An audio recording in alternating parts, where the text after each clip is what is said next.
108. Yah. Jemari gempal itu menepuk pipi sosok yang dianggap ayah kandungnya. Ya, nak, itu namanya kambing. Begitu sabar Byakta menjelaskan setiap hal yang menarik perhatian Kamal. Nirma tersenyum hangat, berbagai perasaan berkecamuk dalam hatinya. Senang setelah 1 tahun lebih akhirnya dia kembali ke kampung halaman, takut akan penolakan ibu dan kakaknya. Jangan risau, Buk. Semuanya pasti baik-baik saja. Byakta memalingkan wajahnya, menatap sosok wanita yang sekarang begitu keibuan. Iya, cuma sedikit gugup, tapi juga senang, akunya. Kamal masih asik menatap keluar jendela mobil, bersorak gembira kala melihat apa saja yang menarik minatnya. Di umurnya yang sudah 9 bulan, bayi montok itu dipenuhi rasa ingin tahu begitu tinggi. Mobil yang dikemudikan oleh Ron, menuruni bukit memasuki desa Amala. Nirma memandang bangunan puskesmas dan juga kantor lurah, lalu menoleh ke samping menatap hunian bekas miliknya dulu yang sekarang sudah diubah warna cat temboknya. Ima, kita sudah sampai. Beritahu Wakdar yang duduk di samping jok kemudi. Bismillahirrahmanirrahim. Hatinya bergemuruh, rasa hangat menjalar sekujur tubuh. Belum apa-apa air matanya sudah luruh. Cepat-cepat dirinya memalingkan wajah agar Kamal tidak melihat. Ron sengaja tidak memberhentikan mobilnya tepat di depan rumah Maksyam, memilih memarkirkan kendaraan roda 4 itu di bawah pohon jambu samping rumah lama Amala. Yah, Kamal menolak kala hendak digendong oleh anak buahnya Byakta, memilih melingkarkan tangan pada belakang leher ayah angkatnya. Manjanya, kalau sudah sama ayah, nenek pun taknya lagi diingat, goda Wakdar, lalu keluar dari mobil. Byakta dan lainnya keluar lebih dulu, memberikan waktu bagi Nirma untuk menenangkan diri. Kala menjejakkan kaki, bertambah sesak dadanya, dia seperti melihat kilas balik kala dulu pulang semasa libur semester, ibu dan kakaknya akan menyambutnya dengan penuh kerinduan. Langkahnya tidak lagi pelan, tetapi berlari kencang, wajahnya telah bersimbah air mata. Nirma seolah tuli, tidak mendengar sang anak memanggil namanya. Mamak, Mbak Mala, teriaknya, menaiki langsung 2 anak tangga, nyaris dirinya tersungkur kala ayunan kakinya menginjak gamis. Hati-hati, Wahyuni menahan tubuh Nirma, memeluknya sebentar demi memberikan ketenangan. Nirma membalas pelukan singkat itu, tetapi netranya menatap rindu sang ibu yang terduduk di lantai. Terima kasih, Kak. Mamak, tubuhnya luruh, bersimpu dengan bahu berguncang hebat. Tangisnya berhasil mengirim getar pilu bagi siapapun yang mendengarnya. Alhamdulillah, putri kecilku pulang juga, Mamak rindu. Tolong jangan lagi menyiksa batin serta fisik wanita tua ini, Nirma. Maksyam menepuk sedikit kuat punggung Nirma, meluapkan semua rasa yang menggumpal dalam dada. Suasana haru itu mengusik tidur si kembar, Din dan juga Zikri bersamaan menggendong Sishan dan juga Zain, membawanya ke teras. Dek, Amala mendekati ibu dan adiknya, perlahan duduk berlutut, merentangkan kedua tangan, memeluk erat para orang terkasihnya. Nirma mendongak, tangisnya menjadi lebih kencang. Maaf, Mbak, maaf. Amala menahan kepala sang adik kala hendak bersimpuh, berakhir mereka berpelukan erat. Tak ada yang perlu dimaafkan, semua telah berlalu. Tetap saja, diri ini sangat bersalah. Nirma menggeleng tidak setuju. Juragan, Agam menjabat sebelah tangan kosong Byakta yang masih menggendong Kamal. Apa kabar, Bang Agam? Selamat ya, sudah menjadi seorang ayah. Terima kasih, ini si tampan Kamal, iya. Agam mengelus kepala Kamal yang berambut hitam lebat persis Byakta. Kamal menoleh sebentar, lalu kembali menyembunyikan wajahnya di leher Byakta. Masih malu dan belum terbiasa, nanti juga dia sendiri yang mengajak mengobrol tak jelas, ujar Byakta, seraya mengusap sayang kepala Kamal. Adik, bibirnya bagus, ucap Siron yang sedari tadi memperhatikan bibir atas bercela Kamal. Byakta menatap kagum sosok gadis cilik mengenakan hijab polos warna kuning.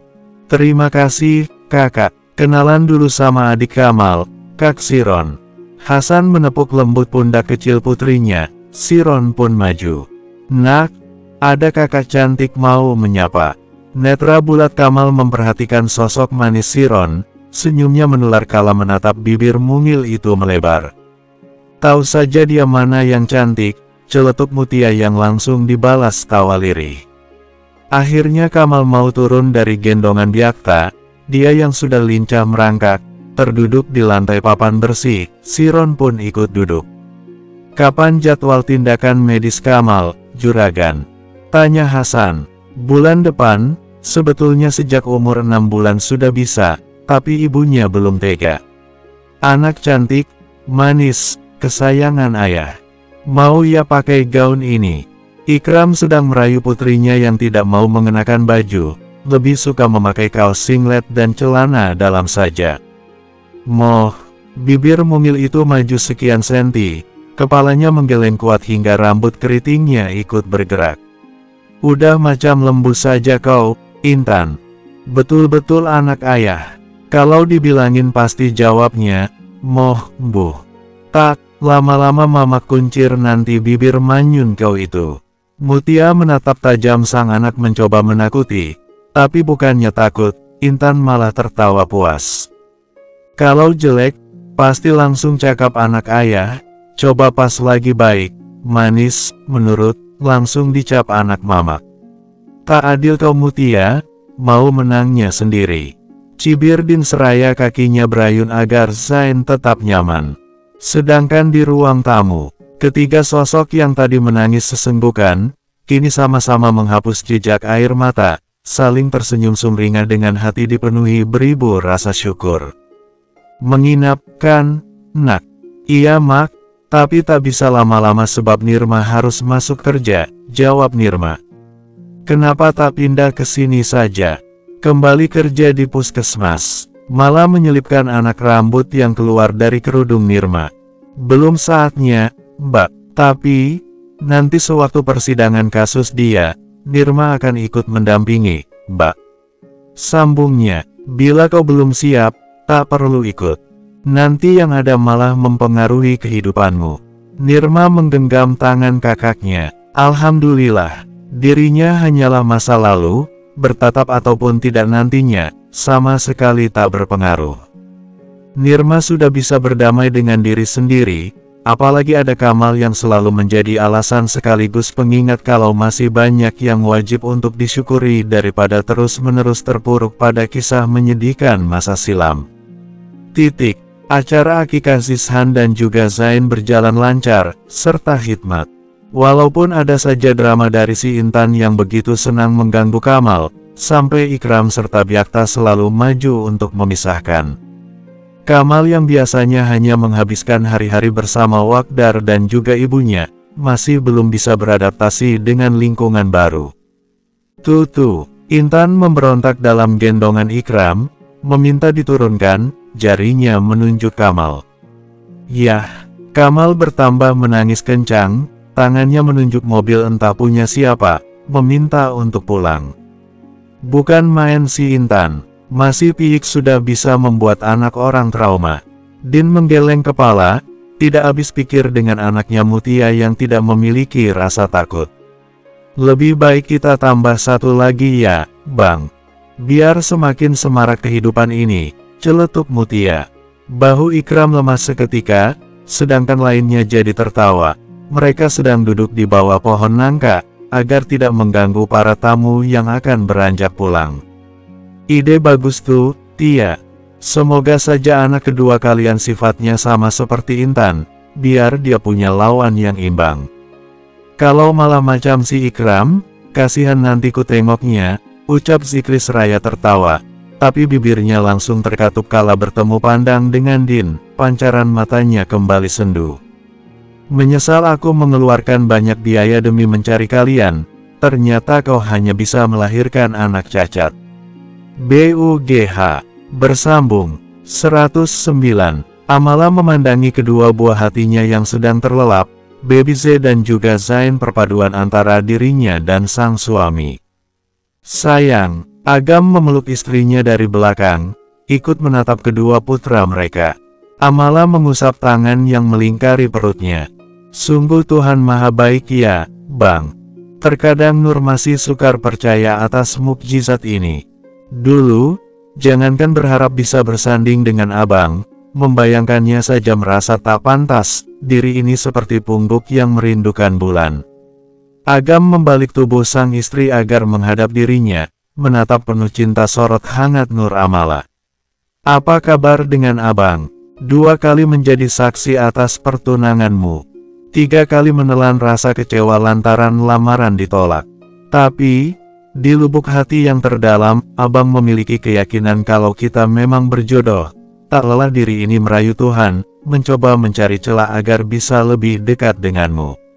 Pada akhirnya, Tuhan lulu akan doa yang kita langitkan, usaha tanpa mengenal kata lelah apalagi putus asa, dan sekarang bukan hanya kita yang bersatu dalam ikatan suci pernikahan, tetapi diberikan bonus 2 sosok malaikat rupawan.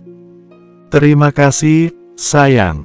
Hadirmu bukan sekedar pelengkap, tetapi penyempurna kehidupan abang dan juga keluarga Sidik.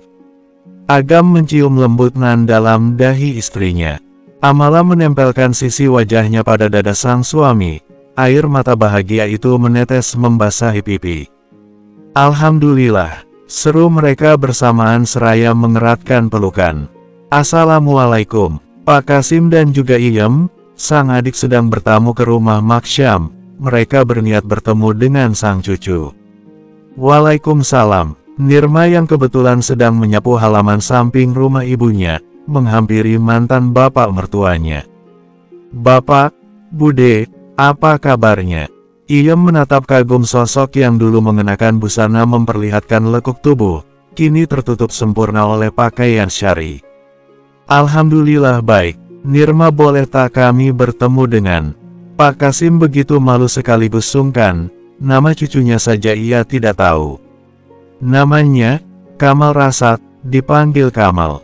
Boleh Pak, Bude, ayo masuk dulu. Nirma meletakkan sapu lidi di dinding tembok, lalu memimpin jalan memasuki rumah ibunya dari arah depan.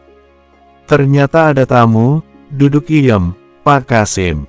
Maksyam mempersilahkan mereka untuk duduk pada sofa empuk, lalu dirinya kembali ke belakang.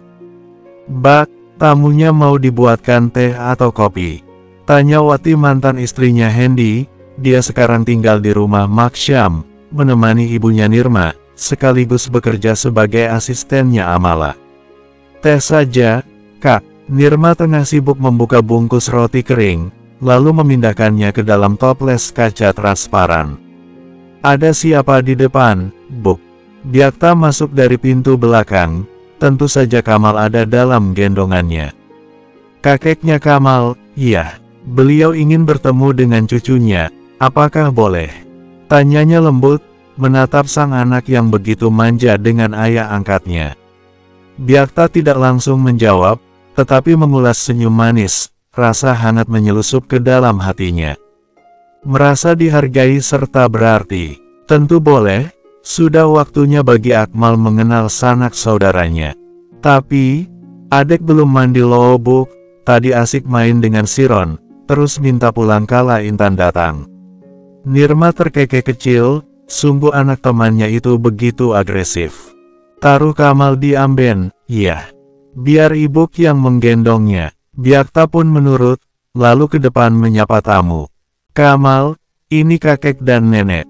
Ayo salim, nak. Nirma mendekatkan sang anak. Bayi berbadan montok itu masih ragu, tetapi tetap menurut, menempelkan bibirnya pada punggung tangan kakek dan neneknya. Sudut mata Pak Kasim basah, hatinya terenyuh memikirkan anak sekecil ini sudah kehilangan figur ayahnya. Andai saja Yasir tidak berotak jongkok, sudah pasti sekarang dia bahagia bersama keluarga kecilnya. Iyem juga terharu, sama sekali tidak memandang kekurangan Kamal, malah dia kagum pada cucunya, masih begitu kecil sudah mulai mengerti adab sopan santun. Pertemuan hangat itu terganggu kala suara deru mobil berhenti tepat di depan rumah Maksyam. Byakta mengeratkan rahangnya, menatap sekilas mantan istri yang sebelumnya begitu dia cintai, dirinya yang berdiri di teras, memilih pergi dari sana. Biatun, Juria bersama sang anak, Afna, datang berkunjung setelah mendengar kabar kalau Nirma pulang. Afna menatap sendu punggung mantan suami yang dulu begitu memanjakan dirinya, andai waktu dapat diulang kembali. Biatun yang menggunakan kursi roda tentu saja tidak bisa masuk ke dalam rumah Maksyam yang terasnya model panggung, terkendala juga oleh bobot tubuhnya. Jadilah mereka menunggu di bangku samping rumah. "Kami pulang dulu ya, Nirma." Iem langsung pamit, menghindari hal yang tidak diinginkan. "Kamal, nenek dan kakek pulang ya. Ini buat jajan." Iem menyelipkan amplop terlipat ke telapak tangan cucunya yang digendong oleh Nirma, lalu mencium kening serta pipi. Pak Kasim pun melakukan hal sama seraya mengusap kepala Kamal. Netra Biatun menatap tajam sosok mantan adik iparnya, lalu berganti sendu dan berkaca-kaca kala bertemu tatap depan mantan suaminya. Wati menghidangkan teh dan juga kudapan, menyapa ala kadarnya. Sebelum melangkah keluar, terlebih dahulu Nirma menarik napas panjang. Tiba juga momen yang paling dihindarinya, bertemu dengan mantan ibu mertuanya bukanlah hal yang diinginkan olehnya. "Assalamualaikum, Bu, Bude, Mbak." Sapanya seraya mengangguk ke arah sepupu laki-lakinya Yasir. Biatun begitu antusias kala melihat punggung sang cucu yang memeluk ibunya. "Bawa ke sini cucuku, Nima." Ibu tak sabar mau melihatnya. "Nak, ada nenek dan paman." Nirma menepuk punggung Kamal, bayi pintar itu pun langsung menolehkan wajahnya. "Kau benar-benar tak becus, Nima. Bodoh betul menjaga kandungan, sampai cucuku terlahir cacat." Biatun menatap tidak suka sosok Nirma, enggan juga melihat Kamal yang menatap dirinya. Bibik keterlaluan, Tony meradang, lalu berdiri menghampiri Nirma. Bagaimana mungkin sosok tidak berdosa ini dikatain cacat? "Boleh saya menggendongnya, Nirma?" "Namanya siapa ganteng?" "Kamal." "Silakan kalau dia mau." Ternyata Kamal bersedia, lalu dibawa pergi oleh pamannya. "Anakku bukan cacat, Bu. Hanya sedikit tak sempurna pada fisiknya. Jadi, tolong jangan menghina, apalagi bila di depannya. Meskipun dia masih bayi, tetapi bukan berarti dirinya tak dapat mengenali raut penolakan." Nirma mendekati Biatun, hatinya benar-benar tidak terima buah hatinya dihina. Tapi nyatanya memang fakta, kan? Bibirnya sumbing, "Apa kau tak kasihan bila kelak dia diejek oleh teman-temannya? Cepat operasi dia Nima, biar ibu mau menggendong Selta," mengakuinya. Tita Biatun tidak tahu diri. Nirma mendengus, bila dulu dirinya memilih mengalah, kali ini tentu saja tidak akan tinggal diam. "Persetan, mau ibu enggan mengakuinya, saya sama sekali tak peduli. Kalau kehadiran kalian hanya ingin mencaci anakku, silahkan pergi. Dasar tak beladab kau, Nima." Sombong betul. Biatun meminta sang adik untuk mendorong kursi rodanya. Piar, nampan berisi gelas teh itu terlempar membentur bebatuan kerikil akibat ulah tangan Biatun. "Perlu kau ketahui, Nirma, kalau laki-laki itu hanya sekali jatuh cinta, bila kembali memiliki rasa menggebu-gebu, pastinya kepada orang yang sama pula. Setelahnya cuma melanjutkan hidup dengan sosok berbeda. Intinya, cinta Byakta sudah habis di diriku." Sebelum berlalu, Afna menatap sosok yang sudah berhasil membuatnya ditendang oleh Byakta. Nirma menghela napas kasar, dalam hati terus beristighfar. Tony menghampiri Nirma dan memberikan Kamal, lalu laki-laki itu meminta maaf, kemudian pamit pulang. 1 bulan kemudian, Pengadilan Negeri Kabupaten Yasir digelandang oleh petugas keamanan, untuk memasuki ruang sidang. Hari ini terakhir dirinya bertarung dengan Amala di pengadilan. Tangannya memang diborgol, tetapi tidak dengan mulutnya. Netranya menatap penuh amarah pada sosok mantan istri yang berdiri bersama Byakta. "Menyesal telah mengeluarkan banyak biaya demi mencari kalian, kalau kau ternyata hanya bisa melahirkan anak cacat, Nirma." Yasir Huda sudah seperti orang gila, berteriak demi menarik perhatian Nirma, mengatakan hal paling kejam tentang darah dagingnya sendiri.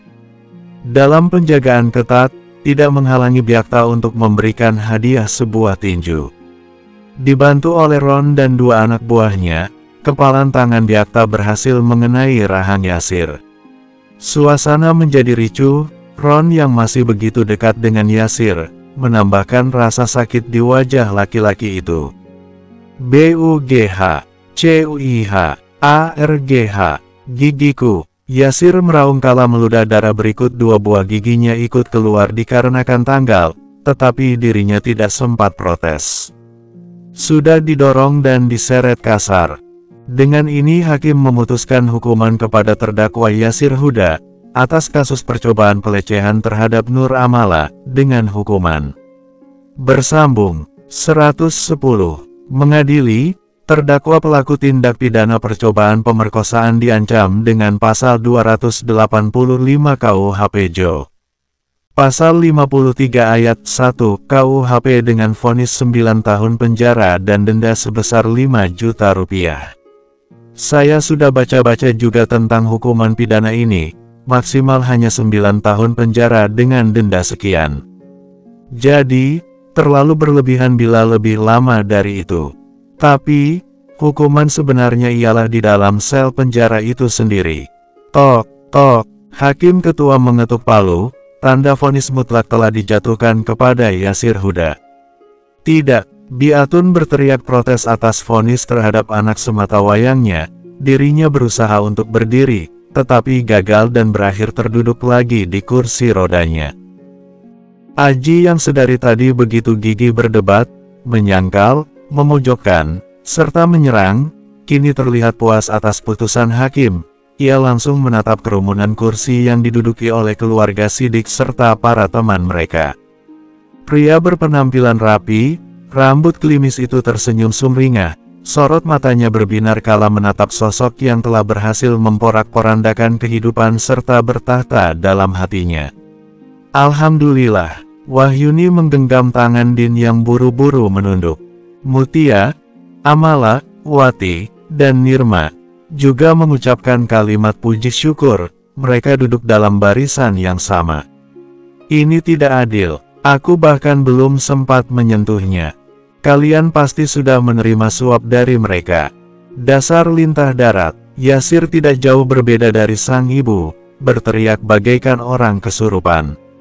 9 tahun bukanlah waktu yang sebentar, entah akan seperti apa nanti nasibnya di balik dinginnya tembok penjara. Petugas keamanan kembali menggiring Yasir, tepat saat berdiri berjarak dekat dengan Byakta. Yasir tidak mau melangkah. Kau dengar baik-baik, Byakta, segigi apapun dirimu dalam menggapai Nirma, tetap takkan berhasil. Sebab, akulah cinta pertamanya. Diriku masih memiliki tempat teristimewa dalam hatinya. Percuma kau menyayangi anak cacat itu demi menarik simpati ibunya. Hahaha, kau hanya akan memiliki raganya, tetapi tidak dengan cintanya. Satu hal lagi yang perlu kau ketahui. Nirma selalu mengatakan ingin memiliki banyak anak, sedangkan kau adalah laki-laki mandul. Malang betul kau, Byakta. Jalan kau, seru petugas keamanan. Dek, benarkah begitu Nirma? Apa masih dia alasanmu tetap kekeh menolak pinanganku? Byakta menatap kosong sosok Yasir yang diseret oleh petugas keamanan. Apapun bisa kuberikan padamu Nirma, tapi tidak dengan keturunan. Bahunya sedikit membungkuk, batinnya berkecamuk, ucapan Yasir begitu mengena di hatinya. Mbak, Nirma pamit pulang dulu. Kasihan Wakdar kalau lama-lama ditinggal hanya berdua dengan Kamal yang lagi aktif betul belajar jalan. Nirma memeluk kakaknya, berpamitan hendak pulang ke rumah kontrakan yang jaraknya tidak begitu jauh dari pengadilan kabupaten. Amala mengeratkan pelukan itu. Sebenarnya berat berpisah dengan sang adik, tapi mau bagaimana lagi kalau Nirma kekeh masih ingin hidup mandiri dan jauh dari keluarganya. Juragan Byakta sedang ada kepentingan mendadak, Mbak. Jadi, saya yang akan mengantar pulang. Ron membuka pintu bagian penumpang untuk Nirma. Mengapa tak memberitahukan terlebih dahulu? Biasanya juga selalu pamit. Nirma duduk tenang, tetapi batinnya begitu berisik dipenuhi prasangka yang bukan-bukan. Sialan kau Amala, kalenamu anakku dihukum belat. Teriakan Biatun menarik perhatian Agam dan lainnya. Mereka berada di halaman gedung pengadilan. Biarkan saja, dia sedang meluapkan emosi akibat ketidakberdayaannya. Setelah ini Yasir akan dipindahkan ke lapas ibu kota provinsi. Coba bayangkan bagaimana bila di posisinya. Jarak tempuh yang begitu jauh tak memungkinkan mereka bertemu sesering mungkin, ujar Aji. Ngapain pula kami repot-repot membayangkan, itu deritanya. Salah sendiri memilih jadi orang jahat, padahal dirinya sudah setengah lumpuh, tapi taknya tobat. Bukannya sadar diri, malah sibuk mencaci maki. Celetuk Din. Biasanya orang seperti Biatun dan juga Yasir tuh, sadarnya nanti bila sudah waktunya masuk liang lahat dan berteman dengan hewan penghuni dalam tanah. Mutia ikut menyeletuk. Ayo pulang. Tita Agam, dirinya membuka pintu bak pikap yang lantainya terbentang tikar, ada juga selimut serta bantal. Gara-gara Kak Din nih, kita jadi naik mobil pengangkut kambing. Mutia berbaring seraya menutupi badannya dengan selimut tipis. Din tentu saja tidak terima, diambilnya bantal lalu membekap wajah Mutia. Mengeluh terus, tapi, kau sendiri yang paling antusias membawa barang-barang layaknya orang mau minggat. Berakhir dua wanita yang jarang akur, tetapi saling mengasihi itu bergelut layaknya anak kecil. Zikri yang sedang mengemudi hanya bisa mendengus. Begitu juga dengan Ikram yang duduk di sampingnya. Mereka paham betul suara pekikan pembuat onar itu. Semuanya telah usai. Kini saatnya fokus dan berbahagia bersama keluarga kecil kita, serta para sanak saudara. Agam mengecup-ucup kepala sang istri yang bersandar pada bahunya. Amala langsung mengangguk. Siapa sangka, kalau ternyata orang yang dulu nyaris bersanding denganku, kini malah menjadi seperti musuh. Terima kasih ya Rab, engkau jauhkan diri ini dari mereka yang tak berhati serta begitu picik dan pembenci.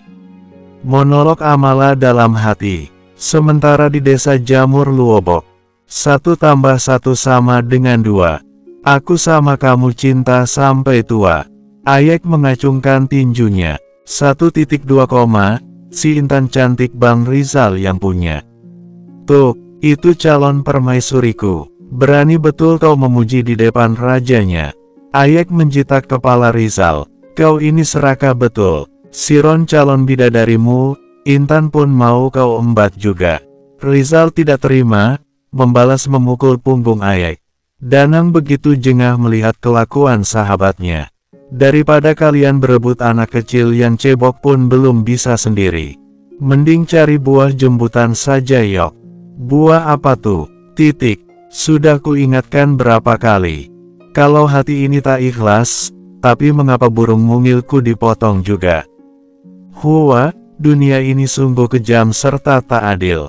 Bersambung. 111. Itu loh, kalau mentahnya warna hijau, bila matang akan menguning, buahnya bulat kecil diselimuti bulu berduri, jelas Danang. Rambutan. Danang menaikkan sebelah bibir atasnya, mencibir Ayek. Gaya kau mau berbinik dua, menebak buah saja taknya bisa. Buah jembutan loo jembutan, ya tak perlu sampai air ludah muncrat-muncrat juga kali, Nang. Ayek mengelap pipinya yang terkena cipratan air liur Danang. Habisnya, setiap kali aku cakap, banyak tak pahamnya kalian. Buah yang dulu pernah buat kita kecebur rawa-rawa karena rebutan dengan 2 landak betina, tahu tak? Danang melototkan matanya ke Ayek dan Rizal. Bukan kami yang pao, tapi kau sendiri salah sebut. Jelas-jelas itu buah ciplukan, bisa-bisanya jadi jembutan, tutur Rizal.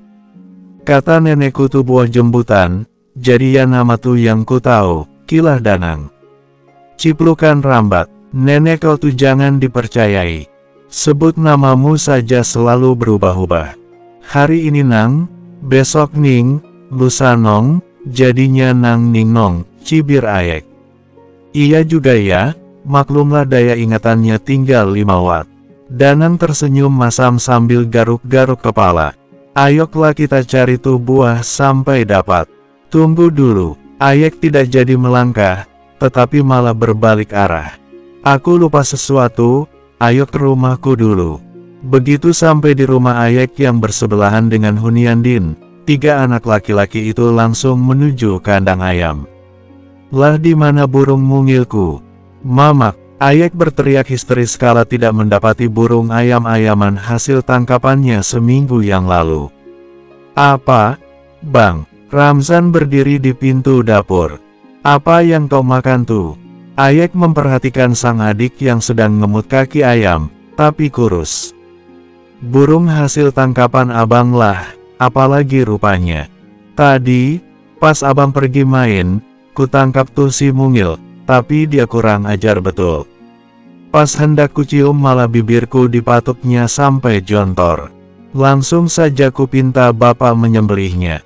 Ramzan begitu menikmati menggigiti kaki burung milik abangnya yang sudah jadi burung goreng. Napas Ayek jadi pendek-pendek, hidungnya kembang kempis. Dasar anaknya empuh tong bajil kau Ramzan calon babi ngepet. Mamak, Bang Ayek kesurupan. Rasman berlari begitu kencang, tidak menghiraukan telapak kakinya yang menginjak batu kerikil. Rizal dan Danang memperhatikan 2 sosok bersaudara itu saling berkejaran. Kencang kali larinya Ramzan. Tak lama lagi sudah bisa dia jadi babi ngepet, pasti akan sulit tertangkapnya, sebab laju kakinya macam anjing gila yang dulu mengejar kita. Rizal bertepuk tangan, entah menyemangati Ayek atau Ramzan. Betul, kalau macam ni ceritanya bakalan cepat kaya si Ayek tuh. Timpal Danang. Huha, kurang ajar si Ramzan, macam setan larinya. Bentar saja sudah menghilangnya. Ayek merutuk seraya mengelap keringat di pelipis, napasnya terengah-engah. Kau kenapa, Yek? Mamak nih macam mana sih? Mengapa tak dicegah bapak menjadi malaikat maut buat si mungil? Ayek meraung, kakinya dihentak-hentakkan pada tanah, dia terduduk tanpa alas.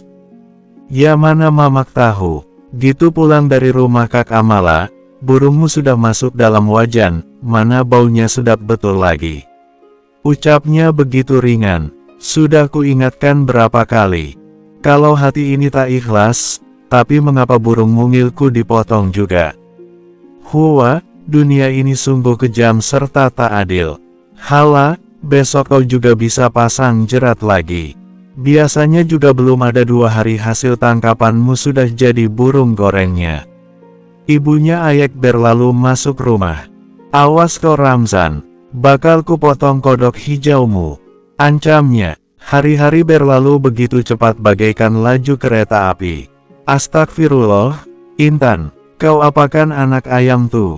Mutia histeris melihat putrinya sedang memainkan seekor anak ayam. Ayamnya tawa-tawa, hahaha, betapa senangnya hatinya kala menekan badan ayam umur 1 bulanan itu.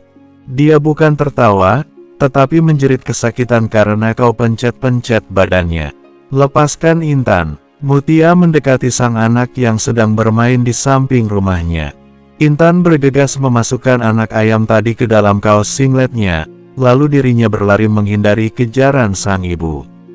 Tak mau, abang. Mutia berhenti, kemudian memekik kencang. Apalagi, sayang, Tia sedang hamil, tak boleh emosi. Ikram menghampiri sang istri, tetapi netranya menatap lekat putri kecilnya yang semakin hari ada saja ulahnya. Anak abang itu, minta dikandangin. Mutia menatap sengit anaknya sendiri. Intan mana peduli, saat merasa sudah aman dari jangkauan sang ibu, dirinya kembali mengeluarkan anak ayam, mengepakkan sayap hewan berwarna hitam putih itu. Ayo, tawa-tawa, nak, tak boleh macam tuh. Kasihan anak ayamnya kesakitan. Ayo ikut ayah ke tanah lapang. Lihat layangan. Ikram melepaskan ayam malang dari cengkeraman Intan, lalu menggendong putrinya yang hanya mengenakan celana dalam model short, serta kaos singlet. Begitu sampai di tanah lapang berumput, mata Intan berbinar cerah melihat layangan berterbangan. Abang Talsan, gadis berumur jalan 3 tahun itu berteriak memanggil sosok yang sedang berlari kencang. Nak, namanya Bang Ramzan bukan Tarzan. Ikram menatap tidak enak pada ibunya Ayek yang sedang membawa kayu demi menyuruh anaknya pulang. Maaf ya, Kak, tak apa, memang sudah mirip Tarzan si Ramzan tuh. Andai saja ada akar pohon menjuntai, sudah bergelantungannya macam lutung. Ibunya Ayek kembali mengejar sang anak. Pulang kau Ramzan, kalau tak, bakalan mamak goreng kodokmu. Kembal, Intan kembali berseru sembari menunjuk si kembar yang sedang digendong oleh orang tua mereka. Ikram sampai mengurut pelipis. Panggilnya abang ya, nak. Bang Zayen, Bang Cudot Neo sini. Kel. Jemari mungilnya bergerak layaknya sedang memanggil anak ayam yang hendak diberi makan. Astagfirullah, Ikram hanya bisa menggeleng kepala saja. Ada adik Intan, Amala menurunkan Z, langsung saja bayi yang sudah pintar berjalan itu melangkah mendekati Intan. Tan, Z menarik rambut keriting Intan. Lain halnya dengan Zain yang tidak menyukai rerumputan, lebih memilih mengeratkan tangan di leher sang ayah. Tak apa nak, lihat adik Intan dan abang Z. Mereka begitu senang main di rerumputan. Agam kembali hendak menurunkan Zain, tetapi kaki montok itu tidak mau menginjak rumput. Moh, pekik Zain. Intan hendak menyuapi Z dengan rumput yang berhasil dia cabut. Kau tengok dia, si Z sudah disamakan macam lembu. Din terpingkal-pingkal, dia dan Intan menyusul ke tanah lapang. Tobat betul ku tengok tingkah si Intan, lasak, tak ada takut-takutnya. Kemarin saja dirinya membawa pulang anak bebek entah milik siapa. Mutia mengelus perutnya yang sudah terlihat membuncit. Adek tak boleh meniru Kak Intan ya nak. Bisa botak nanti rambut mamak sebelum waktunya. Din juga ikutan mengelus perut Mutia. Jangan menurut dia buah kesemek. Nanti kau bakalan ditindas terus oleh kakakmu tuh. Tiada hari tanpa dijadikan bahan percobaan kalau kau lemah. Plak, jangan kau dengar ucap Mako Din, nak. Mutia memukul punggung tangan Din. Amala menatap senja berwarna jingga, dalam hati mengucap puji syukur yang tidak terhingga. Kehidupannya dipenuhi canda tawa, serta air mata kebahagiaan. Tidak ada duka, hanya riak kecil yang mengisi perjalanan rumah tangganya. Jadi, kan, nanti malam ke pasar malam, sayang. Agam mengelus pipi lembut sang istri. Ya Tuhan, Asil, kenapa kau bisa seperti ini? Katakan pada ibu siapa yang membuatmu sekalat. Siapa Asil? Bersambung.